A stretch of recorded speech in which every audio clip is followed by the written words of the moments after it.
Hi friends, అందరికీ నమస్కారం. హంసవేణ్ gut YouTube ఛానల్కి వెల్కమ్ ఫ్రెండ్స్, వెల్కమ్. ఇంతవరకు ఎవరైనా నా ఛానల్ని సబ్స్క్రైబ్ చేసుకోకపోతే please subscribe my channel friends. మరి ఈరోజు మనం వీలునామా తెలుసుకుందాం. మరి మన తల్లిదండ్రులు ఆస్తిపాస్తులను వాళ్ళ తదనంతరం రాస్తూ ఉంటారు కదా ఫ్రెండ్స్. మరి నలుగురో ముగ్గురో ఉన్నారనుకోండి, వాళ్ళందరికీ సమానంగా వచ్చేటట్లు వాళ్ళు వీలునామా రాస్తూ ఉంటారు కదా, దాన్ని వీలునామా అని అంటారు. ఈరోజు మరి మన జగద్గురు పత్రిజీ సారు మన పిరమిడ్ మాస్టర్స్కు చక్కని సూచనలు ఇస్తూ చక్కని వీలునామాను అందించారు. మరి అవి ఏమిటో తెలుసుకుందాము. మరి అంత చక్కని మనకు ఇచ్చిన ఆ సూచనలు ఏమిటి?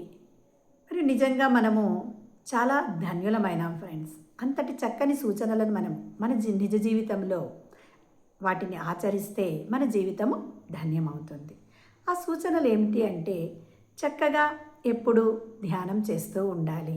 చూడండి ఫ్రెండ్స్, ధ్యానం చేస్తూ ఉండాలి. మరి అలాగే ఎప్పుడు చిరునవ్వు చిందిస్తూ ఉండాలి. మనకి ఏదైనా డబ్బు ఖర్చు అవుతుందా ఫ్రెండ్స్? ఒక నవ్వు నవ్వితే ఏమీ కాదు కదా.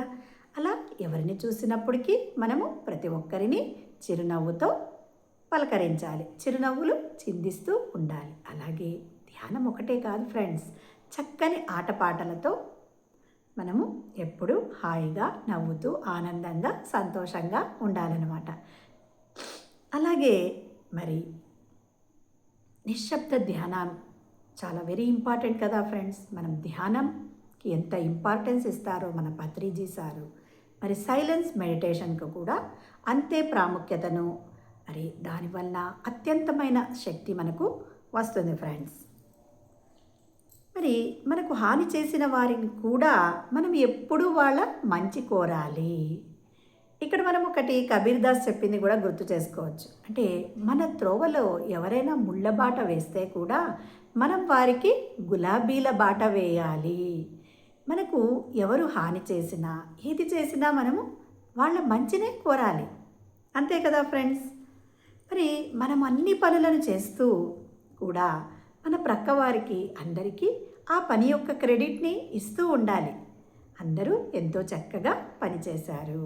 మరి చిన్న పనైనా పెద్ద పనైనా ఎప్పుడూ మనము ఎలా ఉండాలి? సంసిద్ధతగా ఉండాలి, రెడీగా ఉండాలి. ఏ పని చేయడానికైనా మనము చాలా రెడీగా ఉండాలి. అలాగే మన చుట్టుపక్కల పరిసరాలను మనం ఎలా ఉంచుకోవాలి? శుభ్రంగా క్లీన్గా ఉంచుకోవాలన్నమాట. ఏ పని చేసినా కూడా ఆ యూనివర్సే నాతో చేయించింది, అంతే కదా ఫ్రెండ్స్. అలాగే అనుకోవాలి, నేను చేశాను అని కాదు ఫ్రెండ్స్. ఎప్పుడు ఆ యూనివర్సు నాతో చేయించింది. అంతేకాకుండా మరి కృతజ్ఞతకు ఎంత ఇంపార్టెన్స్ ఉందో కదా ఫ్రెండ్స్. మరి మనకు ఉన్న వాటి పట్ల మనం కృతజ్ఞతను చూపాలి. ఎవరైనా ఏదైనా ఇస్తే మనము థ్యాంక్ యూ చెప్పామనుకోండి, అప్పుడు మన మనసు కూడా ఎంతో తేలికగా ఉల్లాసంగా ఉంటుంది కదా మాస్టర్స్. మరి అలాగే మనల్ని మనం ఎప్పుడు అభినందించుకుంటూ ఉండాలి, అవునా ఫ్రెండ్స్. మరి ఇతరులను అభినందించడమే కాకుండా మనల్ని మనము చక్కగా అభినందించుకోవాలన్నమాట. మరి ఎన్నో వ్యక్తిగత సూచనలు ఇచ్చారు కదా ఫ్రెండ్స్. మన ప్రతి ఒక్క పిరమిడ్ మాస్టరు ఈ విధంగా పత్రిజీ సార్ మనకు చక్కని వీలునామాను అందించారు.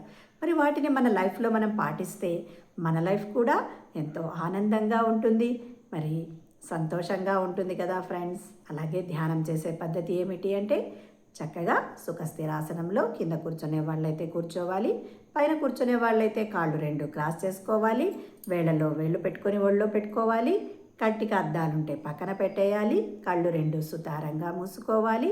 మన సహజమైన శ్వాసను గమనించడమే ధ్యానం ఫ్రెండ్స్.